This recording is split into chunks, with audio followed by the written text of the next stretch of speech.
Imagine a world at war. 100 years of conflict with no end in sight. Now picture a teenage girl, barely old enough to be called a woman. Can you imagine her leading armies, winning battles, and changing the course of history? It seems impossible, almost unthinkable. And yet that's exactly what Joan of Arc did. This is the story of a young woman who defied all odds, challenged the established order, and became a legend. Her name echoes through the centuries, a symbol of courage, faith, and unwavering determination. Joan of Arc's life was short, but it was filled with more drama, adventure, and significance than most people could ever dream of experiencing in a lifetime. Her story is a testament to the power of the human spirit, and the extraordinary things that can be accomplished when we dare to believe in something bigger than ourselves. Join us now on Lexopedia, as we delve into the incredible true story of Joan of Arc, the teenage warrior who changed France's destiny.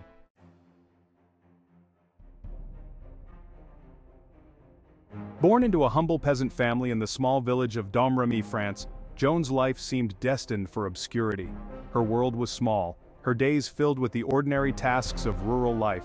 But within this simple girl, a fire burned, ignited by something beyond the realm of the everyday. At the tender age of 13, Joan began experiencing visions. These were no ordinary daydreams, but vivid, compelling encounters with celestial beings. She saw the Archangel Michael, the warrior saint, along with Saint Margaret and Saint Catherine. They spoke to her, urging her to action, entrusting her with a divine mission to save France. Imagine the weight of such a calling, especially for a young girl from such humble beginnings. To the skeptical ears of the world, Joan's visions might have sounded like the ramblings of an overactive imagination. But Joan knew the truth in her heart. She carried the weight of France's fate on her young shoulders, and she would not be deterred. This is the story of how a teenage girl, armed with unwavering faith and guided by divine inspiration, defied the odds, rallied a nation, and became one of the most iconic figures in history.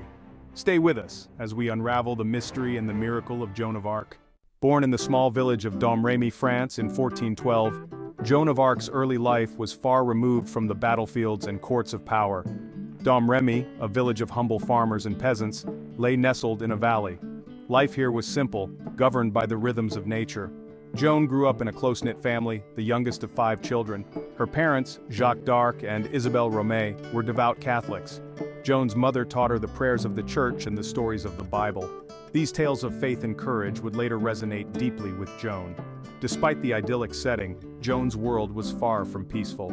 France was embroiled in the 100 Years' War with England. The war cast a long shadow over Joan's childhood. Refugees from neighboring villages often sought shelter in Domremy.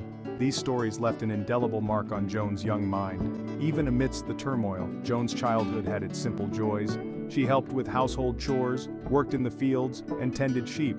The countryside provided a backdrop for her youthful adventures. She played with other village children, her laughter echoing through the fields. But even in these moments, a deep sense of piety set Joan apart. She was known for her kindness, generosity, and unwavering faith. At 13, Joan's life took an extraordinary turn. While tending to her family's sheep, she began to hear voices. These were distinct, authoritative voices from beyond the physical world. At first, Joan was frightened and unsure. She confided in no one, keeping her secret locked away. Joan, we are Saint Michael, Saint Catherine, and Saint Margaret. We come with a divine mission for you. As the voices grew stronger, Joan recognized them as saints. They spoke to her of God's plan to save France and crown the rightful king. Joan embraced her visions, her faith unwavering. The saints instructed her to seek out Robert de Baudricourt. He would provide an escort to meet the Dauphin, Charles VII. Joan, guided by faith and the voices of saints, was destined to become a symbol of hope. Emboldened by her visions, Joan knew she had to act. She approached her skeptical relatives, pleading for help to reach Vaucouleurs. Please, you have to believe me. I need to see Robert de Baudricourt. Initially, they dismissed her claims as youthful naivete, but Joan's conviction was unshakable. I am not mad. I have been chosen by God to save France. Her uncle, Durand Laxart, agreed to accompany her to Vaucouleurs. In May 1428, Joan arrived at Vaucouleurs and stood before Robert de Baudricourt. The seasoned military captain greeted Joan's claims with skepticism. I am Joan the Maid, sent by God to save France. Yet, there was something in Joan's demeanor that gave him pause. Undeterred by de Baudricourt's disbelief, Joan refused to be silenced. When her prophecy came to pass, de Baudricourt's skepticism was shaken. He agreed to provide Joan with an escort to Chinon, where she would meet the Dauphin, Charles VII. After an arduous 11-day journey, Joan and her small escort arrived at the royal court at Chinon. Here, Joan came face to face with Charles VII, the uncrowned Dauphin of France. Gentle Dauphin, I am Joan the Maid, sent by God to help you in your kingdom. The court was a world away from Joan's rural upbringing. Intrigue and skepticism hung heavy in the air. Charles initially hesitated to meet with Joan. He feared she might be an enemy agent or a madwoman. To test her, Charles disguised himself as a courtier. Joan entered the hall with quiet confidence. Kneeling before him, she declared, "Gentle Dauphin, I am Joan the Maid, sent by God to help you and your kingdom." This moment marked a turning point in Joan's journey and the fate of France.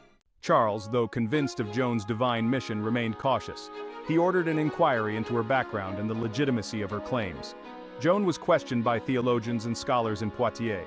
My mission is from God. I will answer all your questions truthfully. Joan remained steadfast, her faith unwavering, resonating deeply with those who heard her. She was granted permission to lead the French army. I will lead our soldiers to victory with God's help. She donned white armor, symbolizing her transformation into a divinely appointed warrior. Her sword, a gift from God, was discovered behind the altar of Saint Catherine de Fierbois. This sword is a sign from God. It will lead us to victory. Joan's arrival at the French camp at Blois was met with awe and curiosity. The soldiers, demoralized by years of defeat, were captivated by her conviction and authority. We will win with God's blessing. Have faith and fight with all your hearts.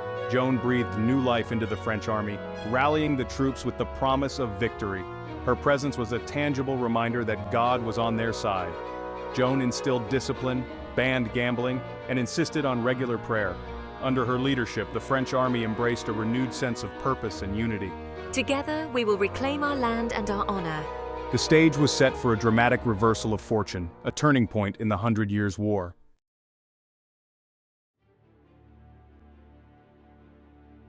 The Siege of Orléans, a strategic city on the Loire River, had become a symbol of French vulnerability and English dominance. For months, the English army had held the city under siege, slowly tightening its grip, their victory seeming inevitable. The fall of Orléans would have been a devastating blow to French morale, potentially paving the way for an English conquest of all of France.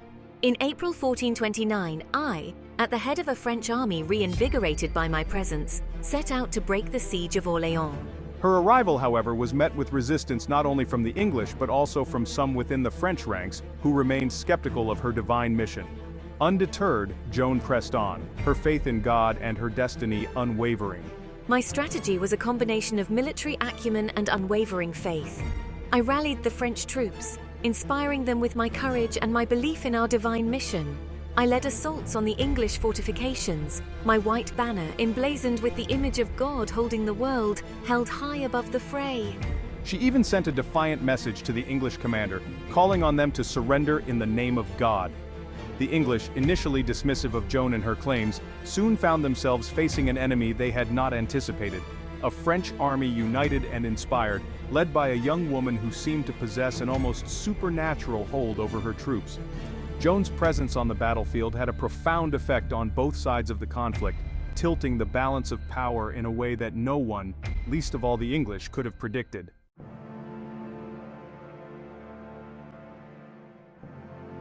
The Siege of Orléans had reached a fever pitch. Undeterred by skepticism, I rallied the French troops with zeal, speaking of God's favor and France's destiny. Her words ignited hope in the weary French soldiers. Struck by an arrow, I refused to leave the battlefield, tore the arrow from my flesh, and returned to the fray. Her presence galvanized the French troops, turning the tide of the battle.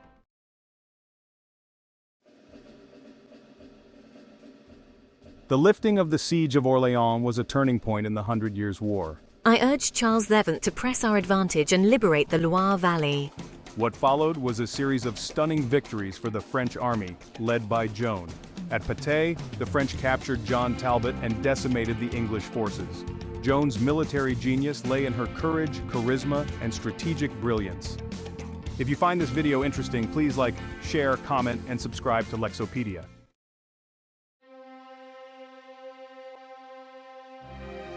The liberation of the Loire Valley paved the way for Charles VII's coronation at Reims. The journey to Reims was fraught with challenges, but my faith unwavering, I led the French army with determination. Towns along the route opened their gates to the French army. On July 17, 1429, Joan stood proudly beside Charles VII as he was crowned King of France. Noble king, now is the will of God accomplished.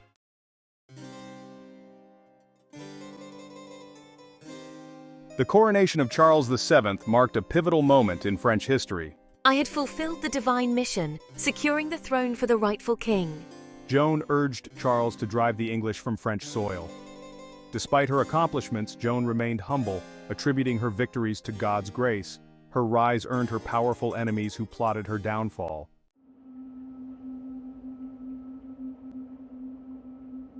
Joan of Arc was eager to liberate Paris, still under Anglo-Burgundian control. I envisioned a swift and glorious victory. Charles hesitated, preferring diplomacy over confrontation. Despite his reluctance, Joan launched a surprise attack on Paris, which proved costly. The city's defenses were stronger than anticipated, and I was severely wounded.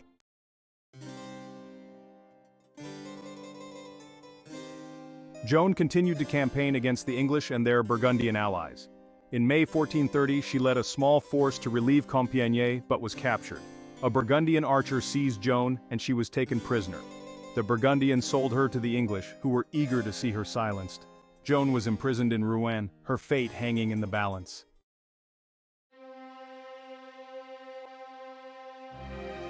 The English put Joan on trial for heresy to discredit her and Charles VII. My voices are real. I have acted on God's instructions. Despite relentless questioning, Joan refused to recant her claims. The trial was a sham, designed to secure a guilty verdict. On May 24, 1431, Joan was condemned to death.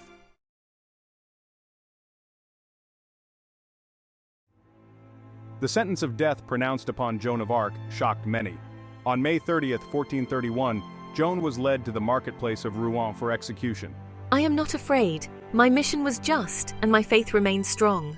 As the flames were lit, Joan remained steadfast, her gaze fixed on the heavens. Her courage and faith in the face of death left an indelible mark on history.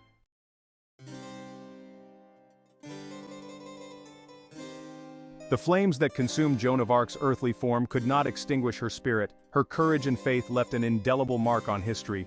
The English inadvertently created a martyr, inspiring generations to come. The 100 Years' War continued, but the momentum had shifted.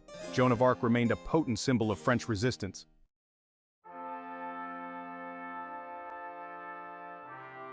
The process of recognizing Joan of Arc as a saint began shortly after her death. In 1456, Pope Calixtus III appointed a commission to re-examine Joan's trial. The court overturned the original guilty verdict, declaring Joan innocent. It was not until 1920 that Joan of Arc was officially canonized by Pope Benedict XV. Joan became a symbol of faith, courage, and patriotism, admired worldwide.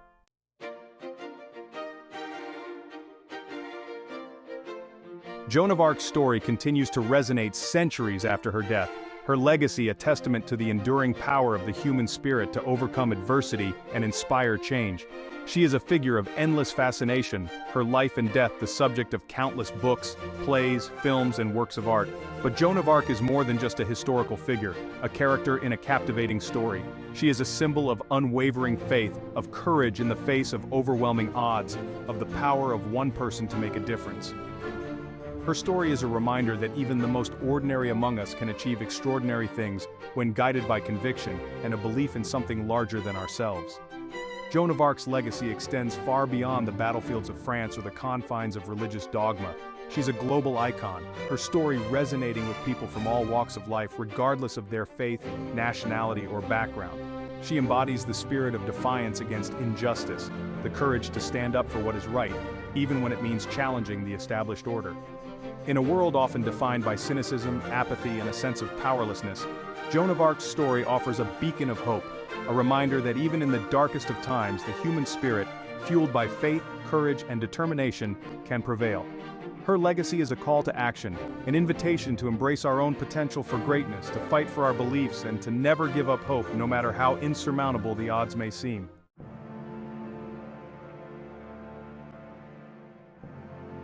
Joan of Arc's story is a testament to the power of the human spirit, a beacon of hope that continues to shine brightly through the corridors of time.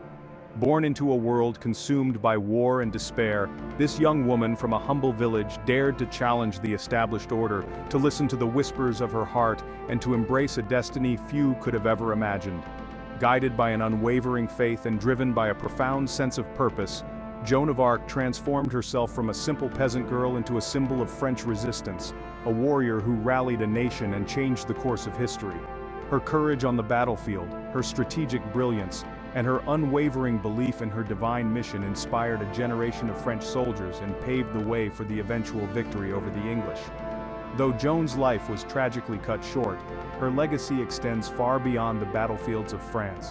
Her story transcends time and cultural barriers, resonating with people from all walks of life who admire her unwavering faith, her courage in the face of adversity, and her willingness to fight for what she believed in.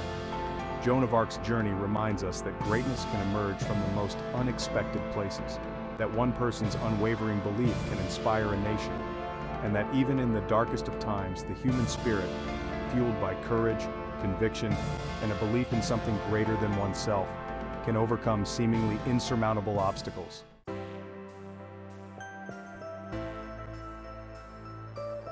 Thank you for joining us on this incredible journey through the life and legacy of Joan of Arc, the Maid of Orléans, a true icon of courage, faith, and unwavering determination. We hope you found this exploration of her story as inspiring as we did. If you enjoyed this video, please give it a thumbs up, share it with your friends, and leave a comment below letting us know your thoughts. What aspect of Joan of Arc's story resonated most with you? And don't forget to subscribe to Lexopedia for more captivating explorations of history, science, culture, and the endlessly fascinating world around us. Together, let's keep the spirit of curiosity alive and never stop exploring, learning, and discovering. Until next time, keep questioning, keep seeking knowledge, and keep the flame of inspiration burning bright.